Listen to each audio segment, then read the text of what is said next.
जळत जळतच त्या दीदीला बाहेर घेऊन आले. अरे बापरे. तिला जेव्हा बाहेर घेऊन आले तेव्हा लिटरली तिचं मांस असं गळत होतं तिच्या शरीरात. म्हणजे तिने इतकं कंट्रोल केलेलं स्वतःला हवेली टाईप अशी हॉन्टेड टाईप.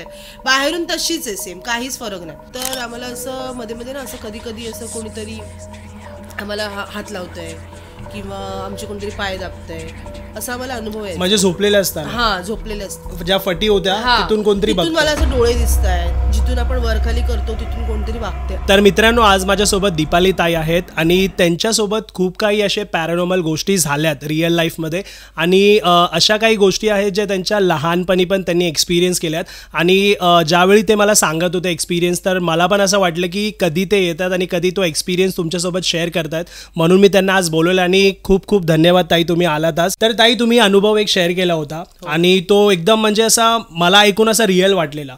तर मला असं वाटतं की ऑडियन्सला ना तुम्ही तो अनुभव तुमच्या साईडनी सांगा, म्हणजे मला पण परत एकदा ऐकायचं आहे आणि मी खूप एक्सायटेड आहे. तर तुम्ही तुमचा अनुभव शेअर करा.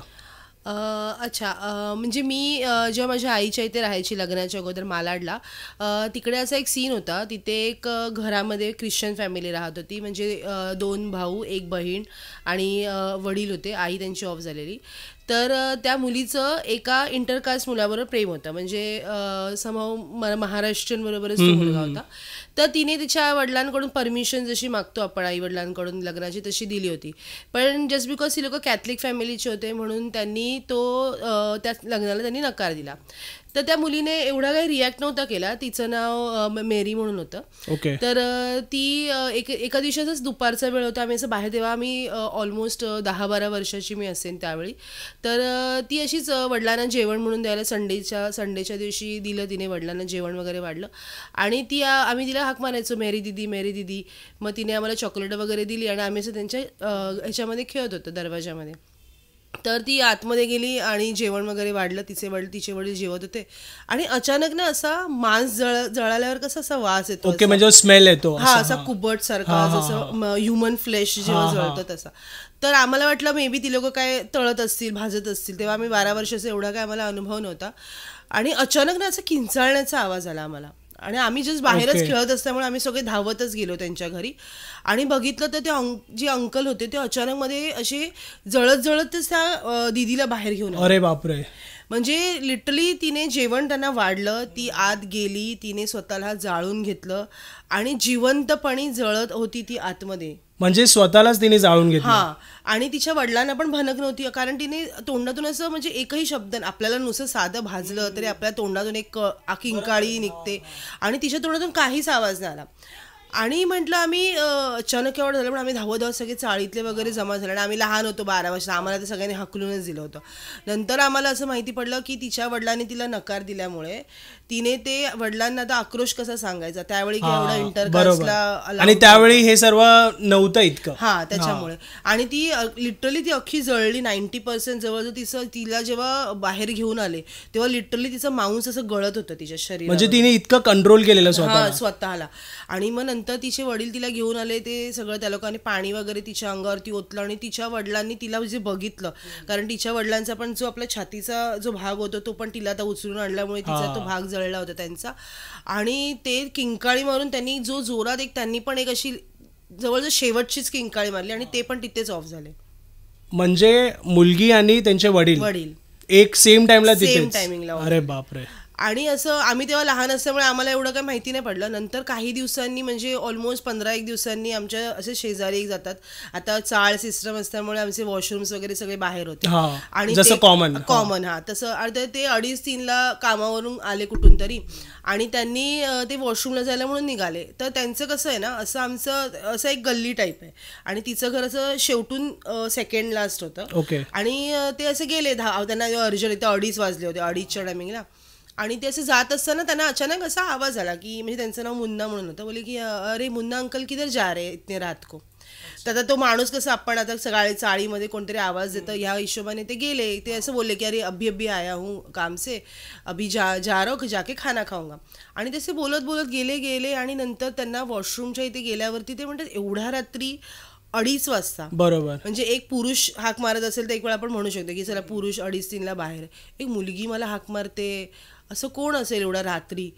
आणि ते गेले आणि म्हणजे ते वॉशरूममध्ये आतमध्ये गेले. त्यांनी असं थोडा वेळ विचार केला आणि मग त्यांना क्लिक झालं, अरे ही मेरी होती 15 दिवसापूर्वी, पण ते ऑफ झाली आहे. आणि ते आतमध्येच म्हणजे एवढे घामाघूम झालेले, तरी त्यांनी कसं कसं स्वतःला सावरून ते बाहेर आले. आणि जे ते घरी पोचले ते जवळजवळ 3 ते 4 दिवस त्यांना एवढा फणफणून ताप आलेला, लिटरली त्यांना डॉक्टर बघायला येत होते.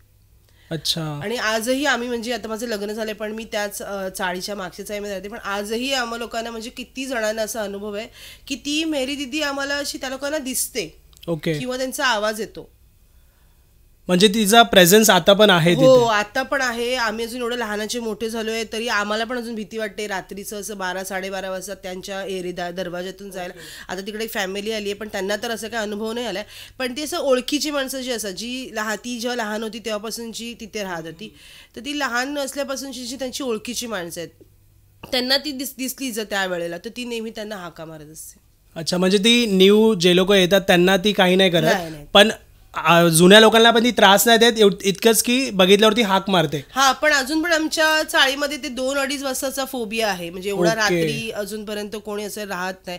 फंक्शन्स वगैरे पण असतात तर 1-1.5 वाजता सगळे वाइंड अप करतात, कारण वेळ सांगून नाही येत. आता आपण म्हणू शकतो की ज्या नॅचरल पॅरानॉर्मल ऍक्टिव्हिटीज असतात त्या आपल्या हिशोबाने होत नसतात. करेक्ट, कधी पण काही होऊ शकतं. आणि आम्ही तर ओळखीचे आहेत त्यांच्या, आम्ही तर तिकडेच लहानाचे, आम्ही तर त्या चाळीमध्ये म्हणजे रात्रीचं दुपार जी म्हणतो आपण 12 ते 3च्या मध्ये जो वेळ असतो त्यावेळेला आम्ही खूप जाणं टाळतो.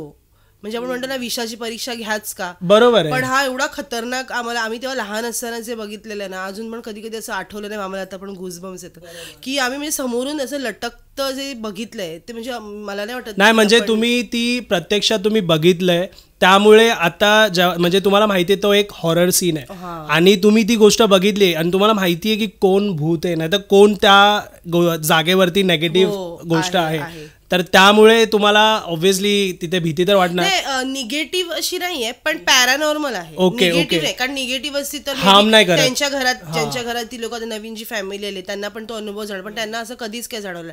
पण अजून पण जे जुनी लोक आहेत, म्हणजे जी लोक ऑलरेडी राहिली आहेत, म्हातारी झाली आहेत, आम्ही आता लहान, आम्हाला असं वाटतं कधी कधी नाही की हा आम्हाला पण आवाज येतो असा अंधुकसा 2-2:30-3च्या टायमिंगला, पण असं निगेटिव्ह नाहीये आपण म्हणतो ना, पण पॅरानॉर्मल नक्कीच. म्हणजे ती हार्म अजून कोणाला नाही गेली आहे. ओके. तर ताई खूप मस्त अनुभव होता तुमचा जो लहानपणीचा तुम्ही शेअर केला. तर तुम्ही अजून एक तुमचा अनुभव सांगितला होता तुमच्या म्हणजे दादरला तुम्ही जेव्हा राहायचे त्यावेळीचा काहीतरी प्रेग्नेन्सीच्या टाइमचा अनुभव होता. ॲक्च्युली कसं होतं ना, पहिली मी माझं लग्न जेव्हा झालं तेव्हा आम्ही कोल्हापूरला गेलो होतो राहायला. त्याच्यानंतर काही असं फायनान्शियल क्रायसिसमुळे आम्ही माझ्या आजोबांचं घर आहे दादरला, शैतान चौकी म्हणून एरियाचं नाव आहे. तिथे एक चॉल आहे अशी, ती बाहेरून पण हॉन्टेडच दिसते म्हणा. आणि तिथे रूम्स म्हणजे कसे खूप जुने, म्हणजे आम्ही जेव्हा लहान होतो ना, म्हणजे ऑलमोस्ट मी जेव्हा जन्माला आलेली ना तेव्हापासून मी तिकडे जाते, तेव्हापासूनची त्याला एकही असं नख बोट लागलेलं नाहीये बाहेरून तरी. तर ती तुम्ही बाहेरून जरी बघितली ना, तर आपण जे पिक्चर मध्ये बघतो ना असं हवेली टाईप अशी हॉन्टेड टाईप, बाहेरून तशीच आहे सेम, काहीच फरक नाही. तर आम्हाला असं इमर्जन्सीमध्ये राहायला लागलं. ते माझ्या आजोबांचं घर होतं, असं 10x10च होतं छोटंसं. तर तेव्हा मी प्रेग्नेंट होती, 3 मंथ्स, ऑलमोस्ट 3 मंथ्सचीच प्रेग्नेंट होती. तर स्टार्टिंगला आम्ही जेव्हा राहायला गेलो आणि त्या घरामध्ये ना असं निगेटिव्ह वाईब येतात, म्हणजे असं पॉझिटिव्ह काय वाटत नाही असं की हा म्हणजे असं पूर्ण घर असं मोकळं आहे, मोठ्या मोठ्या खिडक्या आहेत, घर लहानच आहे 10x10चं, पण ते असं एवढं निगेटिव्ह आहे ना, म्हणजे असं कोंडल्यासारखं, म्हणजे एक वाईब वेगळीच, कोणीतरी दाबल्यासारखं असं ते घर आहे. तर आम्ही राहायला गेलो तर पहिलेचे 15-1 दिवस तर आमचे नॉर्मल होते, म्हणजे सगळं ते सेटल करण्यामध्येच गेलं आमचं घर वगैरे करायला, कारण बंद होतं खूप टाइम. आणि त्या घराला एक पोटमाळ आहे, म्हणजे असं पोटमाळा म्हणजे पहिले कसं होतं लाकडाचे माळे असायचे, पहिलं असं आपण स्लॅब जसं घालतो तसं नव्हतं, तर ते लाकडाचे माळे आवाज करतात, कारण ते जुने सागवानी आपण चालतो तसे त्याचे आवाज येतात. तर तसं तो माळा होता, पण तो अख्खा घरापर्यंत होता, म्हणजे असं पोटमाळा म्हणजे हाफ नव्हता, पूर्ण होता. तर आम्ही 15-20 दिवसानंतर आम्हाला असं मध्ये मध्ये ना असं कधी कधी असं कोणीतरी आम्हाला हात लावतंय किंवा आमचे कोणतरी पाय दाबतंय असा मला अनुभव आहे. म्हणजे झोपलेले असताना? हा, झोपलेले असताना. तर मला आधी असं वाटलं की मे बी नवीन घर आहे आणि आपण प्रेग्नेंट आहे, मे बी आपल्याला तसे वाईब्स येत असतील. आता आपली फर्स्ट प्रेग्नेन्सी आपल्याला एक्सपिरियन्स तेव्हा कोण नव्हतं पण मोठं माणूस. तर मी असं माझ्या नवऱ्याला सांगायची की अरे मला ना असं असं वाटतंय. तर तो म्हणायचा नवीन जागा आहे म्हणून आपल्याला मे बी असं फील होत असतं. आणि तो काय कामाला जायचा तर तो दमून दाराडोर झोपायचा आणि मी घरी किती काम करणार. तर मी जागीच असायची. पण हळूहळू जसे दिवस जायला लागले ना तसं ना आम्हाला नेहमी असं वाटायचं ना की एक तो माळा होता ना तो असा दिसतच वेगळा होता. एक तर त्याला ब्राऊन कलरच्या ते फळ्या लावल्या होत्या आणि त्या फळ्यांमधून लिटरली असं आरपार दिसत होतं. म्हणजे असं असे जे त्याच्या रेषा असतात ना त्याच्यातून असं समोरचं दिसायचं. आणि ना असं छोटस असं वर खाली यायला जागा होती. तर मला ना नेहमी असं वाटायचं. म्हणजे मी जवळजवळ 2-3 महिने असं आम्ही काढले व्यवस्थित. मग नंतर जेव्हा मला 5वा महिना लागला ना तेव्हा ना मला असं वाटायचं की तिथून ना कोणतरी मला वाकून बघतं. अच्छा, म्हणजे ते ज्या फटी होत्या तिथून कोणतरी बघतंय. मला असं डोळे दिसत आहेत, जिथून आपण वरखाली करतो तिथून कोणतरी वागते. आणि ना मला ना असं 5-6 वर्षाचा मुलगाच दिसायचा. मुलगा म्हणजे जे वाकून बघते ते तुम्हाला वाटायचं की लहान मुलगा बघतोय वाटायचं. म्हणजे मी असं स्पष्ट बघते त्याच्याकडे असं म्हणजे दिसतोय तुम्हाला? हा, मला दिसतोय पण मी एक्सप्लेन नाही करू शकत आहे माझ्या नवऱ्याला की बघ बघ मला दिसतोय, किंवा त्याला नाही दिसत आहे पण मला दिसतंय. पण मी ना असं त्याच्याकडे असं बघितलं ना कधी तर मला असं वाटायचं की म्हणजे मला असं स्वतःला कधी कधी वाटायचं की मला स्वतःला भास होतोय की लिटरली कोणतरी आहे. कारण आपण दोघं घरात राहतात, तिसरं कोणच नाही. आणि वरती धावण्याचा आवाज यायचा, असं लहान मुलाचा आपण धावतो तेव्हा कसा आवाज येतो, म्हणजे लहान मुलगा घरी असताना हसतोय पळतोय वगैरे. आणि कोणतरी ना माझे पाय दाबतंय, माझ्या शेजारी बसलंय, माझे हात दाबतंय, असा मला अनुभव व्हायचा. आणि आम्ही रात्रभर जागीच असायचो, मी माझा नवरा. म्हणजे आम्ही असे डोळे बंद केलेत पण आम्हाला अशी आपण म्हणतो ना अशी आपल्याला झोप लागली, स्वप्न पडलंय, अशी झोप कधी लागलीच नाही आम्हाला त्या घरामध्ये. अच्छा, म्हणजे नेहमी तुम्हाला रोज असं काही ना काही फील व्हायचं आणि त्याच्यामुळे आम्हाला अशी झोपच यायची. पण सकाळी उठल्यावर आम्हाला असं वाटायचं नाही की आम्ही रात्रभर जागे आहे. ओके. असं. आणि मग दिवा वगैरे आम्ही लावायचो ना तर त्या दिव्यातली वात नसायची. आपण हंडा भरतो पाण्याचा, तर हंडा आता मी कसं आम्ही दोघंच होतो, एक कळशी हंडा भरायचो तर जो खालचा हंडा असायचा ना तो नेहमी अर्धा व्हायचा आपोआप. अरे बापरे. वरची कळशी आपण मी वापरायची जेवणाला वगैरे तर ती ऑलमोस्ट अर्धी पाऊण असायची. पण खालचा हंडा ज्याला मी टच पण नाही केले तो हंडा पण, आणि आपण तो तर पूर्ण भरूनच ठेवतो, तो अर्धा व्हायचा. मी सकाळी पाण्यात म्हणजे एवढा अर्धा व्हायचा, अर्धा झाला हंडा. आणि कुकरचा डबा असायचा, मग त्याच्यातल्या कुकरचा एका साईडचा भात नसायचा, वरण म्हणजे आपण जसं खायला काढतो तसं लिटरली. पण असं नाही की प्रपोर्शनेट जायचं, हाफ. ओके. तो हंडा पण प्रॉपर हाफ, अर्धा. म्हणजे आपण जे झाकून ठेवलंय ना ते सगळं अर्ध. वरण ठेवलंय आपण झाकून, तेव्हा फ्रीज नव्हता आमच्याकडे, मग तेव्हा आम्ही असं बाहेरच अन्न ठेवायचो रात्रीचं, ते वरण पण अर्ध. आपण ब्रेड ठेवलाय तर तो ब्रेड पण अर्धा. अच्छा. तर आम्हाला थोडं आम्हाला स्टार्टिंग असं मे बी आपल्याकडूनच राहिलं असेल, कारण आपण लगेच कन्क्लुजन नाही ना करत. आता आपण एवढे शिकलेले आहे, हे लगेच आपल्याला कसं लगेच आपण एक्सेप्ट करणं कठीण असतं. मग नंतर हळूहळू ना मग माझ्या नवऱ्याला पण जाणवायला लागलं की अरे हा कोणतरी ना आवाज येत आहे, कोणतरी धावत गेलंय आपल्या बाजूने, कोणतरी आपल्या बाजूला बसलंय आणि कुसबुसतंय, असे आम्हाला अनुभव व्हायचे. मग आमचे गुरु होते, म्हणजे आम्ही ज्यांच्याकडे नॉर्मली असं जसं माझे सासरेच सगळं बघतात, पण तेव्हा ते कोल्हापूरला असल्यामुळे आम्हाला इमर्जन्सीमध्ये बघाल, कारण मी प्रेग्नेंट होती, मग आपल्याला कसं रिस्क नाही घेऊ शकत.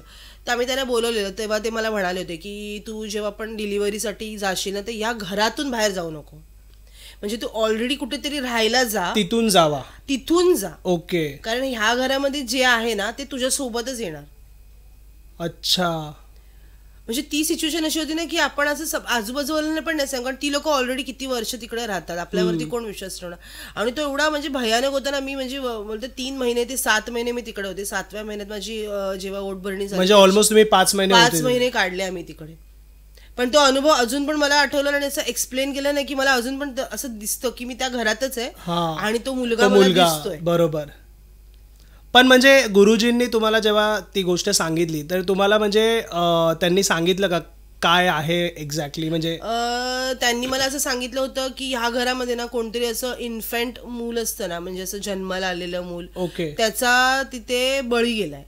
आणि असे 2 आहेत, म्हणजे एक वयात म्हणजे जसं 4-5 वर्षाचा मुलगा आणि एक इन्फंट, म्हणजे असं म्हणतो ना आपण जन्माला आलेलं बाळ जे असतं, म्हणजे एकदम स्थान 15-20 दिवसांत, अशा लोकांचा बळी गेलाय तिकडे. अच्छा. पण मी लहानाची मोठी तिकडेच झाली, म्हणजे माझे आजी आजोबा असे वगैरे होते. आता तिकडे कोणाचा बळी गेलाय किंवा कोणी आणून काय ठेवलंय तिथे ते काय आम्हाला अजूनपर्यंत कळलेलं नाही.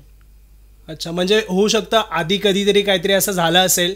हा झालं असेल, आणि त्यावेळी तिथे कोण प्रेग्नेंट नसेल झालं आणि मी सापडली, आणि माझ्याबरोबर मोठं पण कोण, म्हणजे इतक्या वेळी तुमच्या अगोदर पण जो माणूस राहिला असेल त्यांच्यामध्ये कोण प्रेग्नेंट नसेल राहिला, असं होऊ शकतं. कारण मुलीच होत्या त्या तर आपापल्या घरी जात होत्या, आणि तेव्हा कसं घर जागतं होतं, म्हणजे कसे सगळे घरामध्ये माणसं होती. हे घर किती वर्ष बंद होतं, तर मे बी ती निगेटिव्हिटी होती ती काही काळाने तिथे येऊन बसली असेल. कारण रिकामी घर माहिती ना, शैतानचं घर म्हणतो. आणि लहान म्हणजे एक घर जे खूप दिवस बंद असतं, आणि असं बोलतात की बंद नाही ठेवायचं खूप दिवस घर, तर बंद ठेवल्यावर तिथे नेगेटिव्ह वगैरे अशी गोष्ट होतात ऑटोमॅटिक. कारण भूतांना तेच हवं असतं, जे नेगेटिव्ह गोष्टी असतात, जिथे कोणच नाहीये त्यांना एक जागा भेटेल.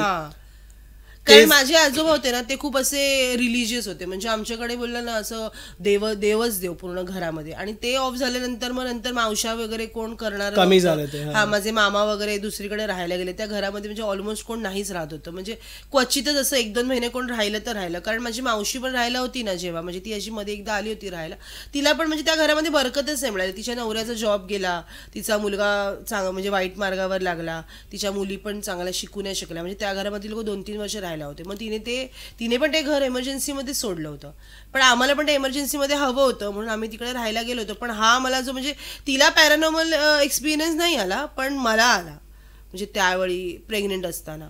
ओके.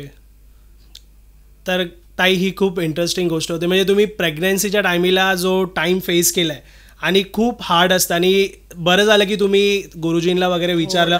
कारण आता आपण बघतो ना, जे लोक बिलीव्ह वगैरे नाही ठेवत या सर्व गोष्टींवरती, त्यांच्याबरोबर इग्नोर करतात ते लोक, पण नंतर काही ना काही अशी इतकी भयानक गोष्ट होते ना, नंतर त्यांना कळतं की जेव्हा वेळ होता त्या लोक काहीच करू नाही शकले. पण तुम्ही चांगली त्यावेळी ऍटलीस्ट मूव्ह घेतली. नाही, पण आता असं म्हटलं आपण बिलीव्ह नाही केलं तरी ह्याच्या मागे सायन्स पण आहे ना. निगेटिव्ह आपण जे आपण भूत म्हणतो त्याला आता निगेटिव्हिटी नाव आलं, तर बिलीव्ह न करण्याचा म्हणजे आता मला लढा. आता हल्ली लोक करतातच, फक्त आपण भूतखेत बोलायचो, आता लोक पॅरानॉर्मल ऍक्टिव्हिटी म्हणतात. लँग्वेज चेंज झाली, फील तो सेम आहे. त्याच्यामुळे कोणी काही म्हटलं तरी आता ज्याचं जळतं त्यालाच कळतं. मी अनुभवलंय हे, मे बी तिथे दुसरं कोण अनुभवलं नसेल, मे बी माझ्या वाटेला आलं असेल, मे बी मी त्या फेऱ्यात असेल, त्याच्यामुळे मला जाणवलं. मे बी दुसरं कोण जाईल त्याला नाही जाणवलं, त्याला दुसरा काहीतरी एक्सपिरियन्स आहे. पण ते घर असंच आहे, कारण ते जेव्हापासून माझे आजी आजोबा वारले ना, तेव्हापासून ते घर असंच आहे, म्हणजे ते घर आहे फक्त. त्याच्यामध्ये असं देवारा नाहीये, त्याच्यामध्ये दिवाबत्ती होत नाहीये. मग ते घर कसं असं पडकं, मग पडक्या घरामध्ये मग मे बी तो वास्तूचा पण एक भाग असू शकतो की मला तो वास्तू पुरुष जाणवतोय लहान. कारण मी प्रेग्नेंट असल्यामुळे माझ्या मनामध्ये नेहमी लहान मुलांच येत असेल, कारण मी प्रेग्नेंट होती, मी म्हणून तुम्हाला सारखं मे बी लहान मुलगा दिसतोय. पण तो एक्सपिरियन्स होता, म्हणजे मी स्वतः टच फील केलाय असा, म्हणजे नुसतं ऐकून आपण म्हणतो ना अरे इथे आहे तिथे आहे असं नाहीये, मी तो टच फील केलाय. त्याच्यामुळे मला माहितीये की ते होतं. त्याच्यामुळे ते अनुभव बिलीव्ह करणं तर साहजिक आपल्याबरोबर झालंय. ते खूप इंटरेस्टिंग गोष्ट होती ताई. आणि तुम्ही ऑफिसला असं जेव्हा जाता त्यावेळी तुमच्या ऑफिसमधली पण तुम्ही एक गोष्ट सांगितलेली. हा, ऍक्च्युली काय होतं ना, मी कांदिवलीला जेव्हा जॉबला होते, आता तर मी मालाडमध्ये जॉबला आहे, तर तिथे कसं होतं, आम्ही मुली एकसाथ जायचो, म्हणजे आमचा ग्रुप होता 3-4 जणांचा. तर आता मुली जाणार, मग आम्ही हसत बॉसशी सगळं आमचं दिवसभराची जी भडास ती बोलत हा ही करत आम्ही जायचो. तर माझ्या ऑफिस पासून एक असा रोड होता, आणि नंतर असं डोंगरावरून चढून मग पार करायचं होतं. ओके. हा, तर तिथे ना ते मॉमेडियन लोक जे असतात, जी कत्तलसाठी बकरे कोंबड्या पाळतात, त्या लोकांचं स्पेसिफिकली ते पाळण्याचं मोठं असं ग्राउंड टाईप असतं. ग्राउंड नाही, असं त्यांनी ना शेड बनवलेला. अच्छा. प्रॉपर घर, म्हणजे ते लोकच असतात. हा, आणि ती लोक काय करायची माहितीये, अशी दिवसभर चरायला सोडायची, जसं आपण गावामध्ये कसं सोडतो तसे बकरे, बदकं मोठी त्यांची अशी मोठी बदकं वगैरे. कोंबड्या बघाल ना तर असे मोठे अंगावर येतील एवढे मोठे कोंबडे त्या लोकांचे, आणि ते बकरे ते जाड. तर ते ना काय करायचे, आणि आमचा जायचा टायमिंग 7:30चा आणि त्यांचा यायचा टायमिंग 6:45चा. म्हणजे ते बकरे वगैरे चरून यायचं. आणि एकदा काय अशा आम्हाला सवय होती ते, आणि एवढा वास यायचा ना, म्हणजे शीट्सचा जो वास असतो मिक्स शीटचा, तो एवढा भयावह होता ना, म्हणजे आम्ही घरी जायपर्यंत आमच्या नाकात असायचा. तर एकदा काय झालं, आम्ही असंच बोलत बोलत बोलत बोलत चाललं, तर अचानक मध्ये ना आम्ही असं हसत हसत जाताना ना मग अचानक ना एक बकरा असं धावतच आला, म्हणजे तो ना शेडमध्ये जायला. आणि ना मी ना असं अचानक असं दचकतो आपण जसं तसं दचकले. तेव्हा मला काही एवढं जाणवलं नाही, पण म्हणजे तेव्हा ना मला असं थंड हवा अशी जाणवली त्यावेळेला, की माझ्या जवळून अशी थंड हवा गेली. तुम्ही जेव्हा घाबरल्या त्याच वेळेला असं. पण मी एवढं काही लक्ष नाही दिलं. मी म्हटलं आता मी काय म्हणजे असं रोज आपल्याला असे अनुभव तर येत नाही, माहिती असेल की हा बघा बघा झपाटलं की असं काही नव्हतं. मग मी घरी गेली, मला तेव्हा पण नॉर्मल होतं. आणि ना मी झोपली ना तर मला ना सारखं असं झोपेमध्ये असं वाटतं कोणतरी मला बोलते चल ना, अच्छा चल ना असं. तर तरी मी जागी अशी मला कळतंय की मी ऐकते की मी चलना चलना करून, आणि मी डोळे उघडत नाहीये पण मला ऐकायला येत आहे. तर असं 2-3 दिवस रात्र झाली. तर मला ना 3-4 नंतर मी 3-4 दिवसांनी माझ्या सासूला सांगितलं की मला ना असं असा आवाज येतोय चलना चलना. आणि एक रात्र तर मी उठली पण होती दरवाजापर्यंत, म्हणजे तुम्ही उठून दरवाजा. अरे बापरे. आणि तेव्हा कसं मी छोट्या घरात राहायचो ना, तर मी, माझा मुलगा आणि माझे मिस्टर झोपलेले, तर मी त्यांना ओलांडून म्हणजे विदाऊट टच, त्यांना पायही नाही लागला माझा, असं ओलांडून मी दरवाजापर्यंत गेली. आणि मला ऐकायला येतंय मागून की चल चल मेरे साथ चल असं. आणि मी दरवाजा उघडते, तोच माझ्या मिस्टरांना अशी जाग आली, तरी कुठे चालली तू. तर मी म्हटलं मला ना बोलवते कोणतरी, आणि मी दरवाजा उघडतेच आहे असा, म्हणजे जस्ट मी कडी काढते तोपर्यंत माझ्या नवऱ्याने माझा हात पकडला आणि बोलला जा झोप जा गपचूप, कुठे चालली एवढ्या रात्रीची. म्हणजे तो चलना आवाज जो आहे तो इतका तुम्हाला हे केलेला की तुम्ही उठायला भाग पडलं त्या आवाजाने मला. बरोबर. मग माझ्या नवऱ्याने मग दुसऱ्या दिवशी माझ्या सासऱ्यांना सांगितलं, कारण ते पण मोस्ट प्रॉब्ली हे सगळं बघतात. तर ते बोलले की ती म्हणजे आजची रात्र आहे ना तुझी शेवटची रात्र आहे, जर आज तू उठून गेलीस तर ती तुला जे काय आहे ते तुला घेऊन जाणार. म्हणजे तू, मी त्यांना सगळा त्यांनी मला विचारलं तू कुठून जनावरांच्या इथून येतेस का, म्हणजे येताना. म्हणजे तुमचे सासऱ्यांनी. तर मी बोलली म्हणजे आम्ही जिथून येतो तिकडे ते कत्तलखाना वगैरे आहे, तर तिकडे भरपूर असे ठेवलेले आहेत बकरे वगैरे, तर असं सीन झाला म्हणून. तर ते बोलले तू काय केलं समोरून जेव्हा तुझ्या आला. तो मी म्हटलं काय नाही, आपण नॉर्मल आता रिॲक्शन काय असतं. तर मी जस्ट अशी घाबरली. तर ते बोलले तुला काय जाणवलं, तू घाबरलं. तर मी म्हटलं असं काय नाही, मला असं थंड हवा जाणवली. तर ते म्हणतात की ते तुझ्या सोबतच घरी आलं. अच्छा. पण जस्ट बिकॉज आपण जे म्हणतो की घराला उंबरा असावा, पूर्वीची लोक जे म्हणायचे की घराला उंबरा असला पाहिजे, तर ते उंबऱ्याच्या आत नाही आलं. ओके. ते तुला म्हणताय चल. अच्छा, म्हणजे ते बाहेरच आहे, बाहेरून तुम्हाला हाक मारते. आपण म्हणतो ना की 3दा हाक मारले आपलं, म्हणजे अशी आपल्याला पूर्वी लोक म्हणायचे आपल्या की कोणी ठोकल्यावरती 3दा ओ नाही द्यायचं, 4थ्यांदा कोणी बोललं तरच ओ द्यायचं तसं.